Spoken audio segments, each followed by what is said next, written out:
بسم اللہ الرحمن الرحیم۔ السلام علیکم معزز طلبہ کرام، آپ سب کیسے ہیں؟ آج ہم نور الانوار کے سبق نمبر 19 کو پڑھیں گے۔ آج کے سبق کا عنوان ہے قرآن کی صفت ثانیہ کا بیان۔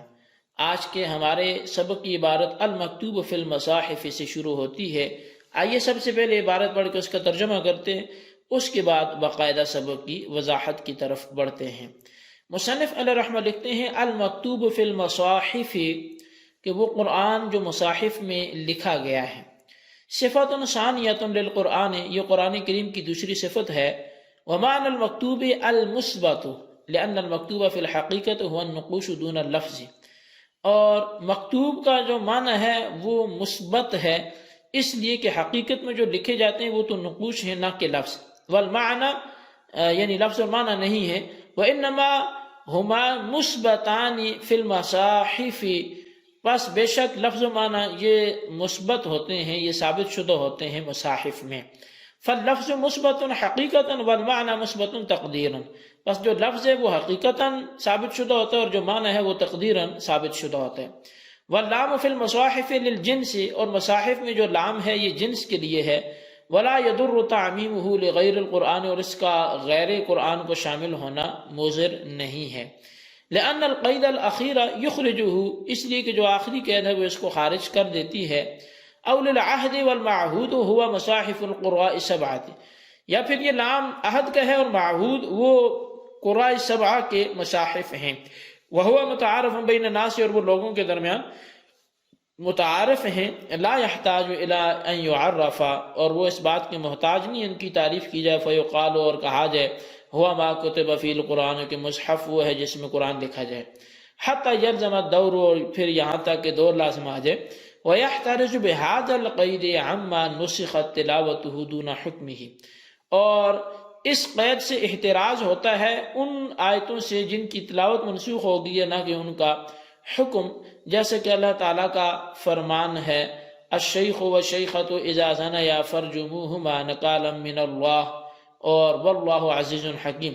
وعن قراءۃ ابی، اور قراءۃ ابی سے یعنی کہ احتراز ہو گیا قراءۃ ابی سے، ونحوہ، اور اس کی مثل دیگر قراءتوں سے، مما لم یکتب فی المصاحف سبعۃ، جن کو قراء سبعہ نے نہیں لکھا، جو قراءت سبعہ ہیں مصاحف سبعہ ہیں ان میں نہیں لکھا گیا۔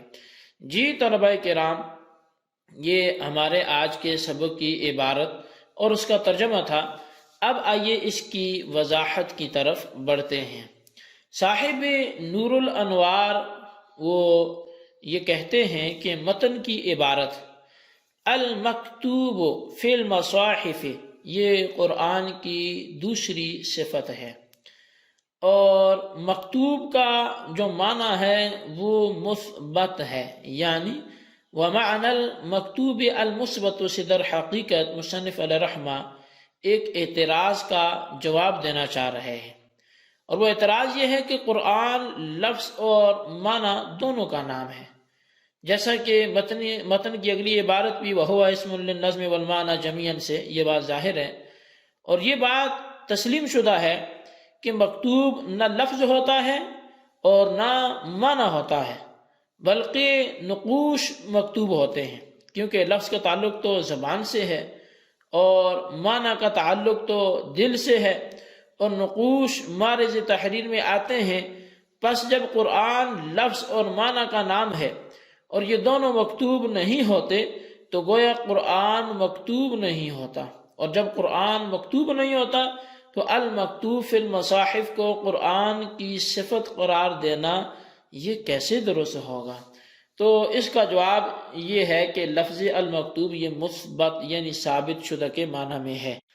اب ترجمہ یہ ہوگا کہ قرآن مصاحف میں ثابت شدہ ہے، اور یہ بھی بات مسلم ہے، یعنی کہ اس بات کی سچائی میں کوئی شک نہیں ہے، تسلیم کی ہوئی بات ہے، مانی ہوئی بات ہے کہ لفظ اور معنی اگرچہ مکتوب نہیں ہوتے، یعنی ان کو لکھا نہیں جاتا، لیکن مصاحف میں مثبت ہوتے ہیں، یعنی وہاں ثابت شدہ یہ بھی ہوتے ہیں، لکھا اگرچہ نہ جاتا ہو، لفظ اور معنی کو مکتوب کا معنی لکھے ہوئے ہو تو یہ مکتوب اگرچہ نہ ہو لیکن ثابت شدہ مثبت ضرور ہوتے ہیں۔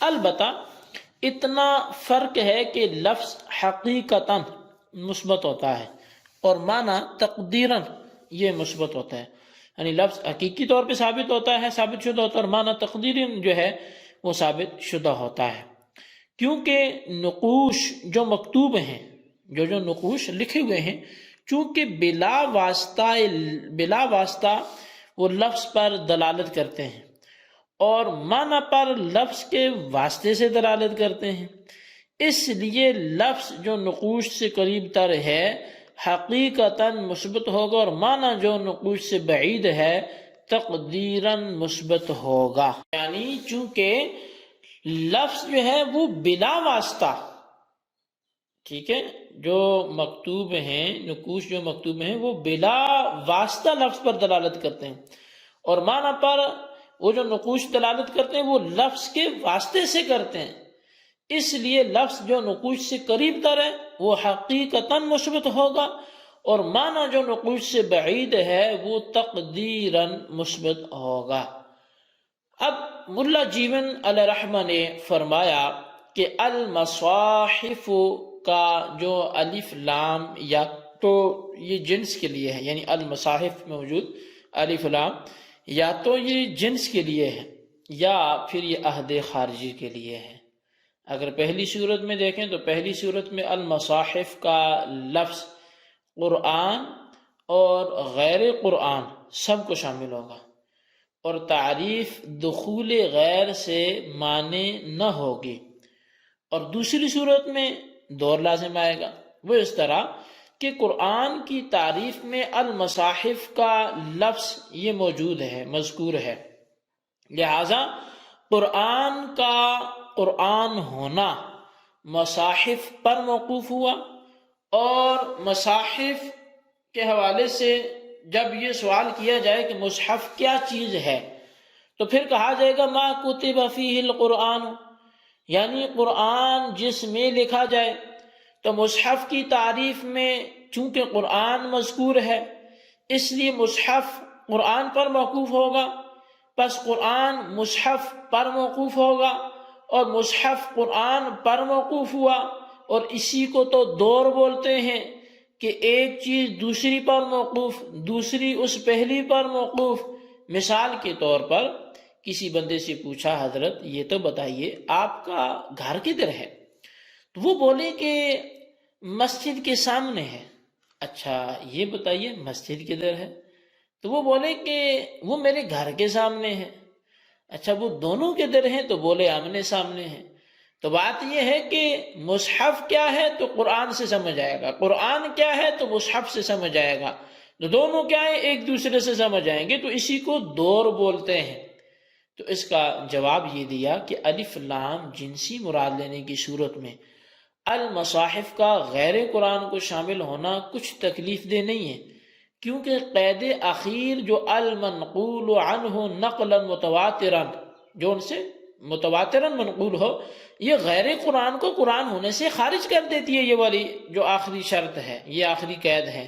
اور الف لام عہد خارجی کی صورت میں مصاحف سے قرآن سبعہ کے مصاحف مراد ہیں، اور قرآن سبعہ کے مصاحف لوگوں میں چونکہ مشہور ہیں اس لیے مصحف محتاج تعریف نہیں ہوگا، اور مصحف جب تعریف کا محتاج نہیں ہے تو دور بھی لازم نہیں آئے گا، کیونکہ دور اسی وقت لازم آتا ہے جب ما کتب فیہ القرآن سے مصحف کی تعریف کی جائے گی، جیسا کہ گزشتہ سطروں میں ذکر کیا گیا۔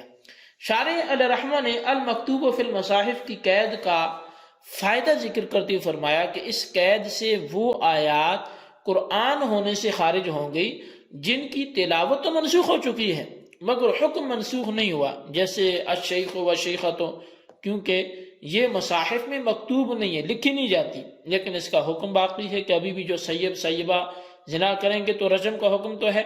اسی طرح قضاء رمضان میں حضرت ابی کی قرات ہے، تو یہ حضرت عبداللہ بن مسعود رضی اللہ تعالیٰ عنہ کی قرات کفارہ یمین میں ہے.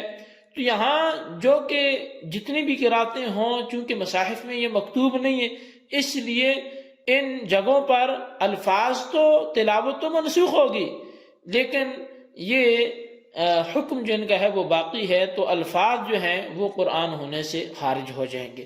تو بہرحال یہ ہمارا آج کا سبق تھا. آج کے سبق کی وضاحت آپ کے سامنے پیش کی گئی. اس کے لب لباب کو، خلاصے کو اپنے رجسٹر پہ ضرور لکھیں اور ان سوالات کے جوابات بھی دیں. سوال نمبر 1 یہ ہے کہ قرآن کریم کی صفت ثانیہ کیا ہے، بیان کریں. اور سوال نمبر 2 یہ ہے کہ مصحف کی تعریف اس طرح بیان کریں کہ دور لازم نہ آئے، اور اگر آتا ہو تو اس کا حل بھی ارشاد فرمائیں. اللہ تبارک و تعالیٰ سے دعا ہے جو کچھ ہم نے پڑھا سنوں سے یاد رکھنے کی توفیق نصیب فرمائے. آمین بجاہ النبی الامین صلی اللہ علیہ وسلم.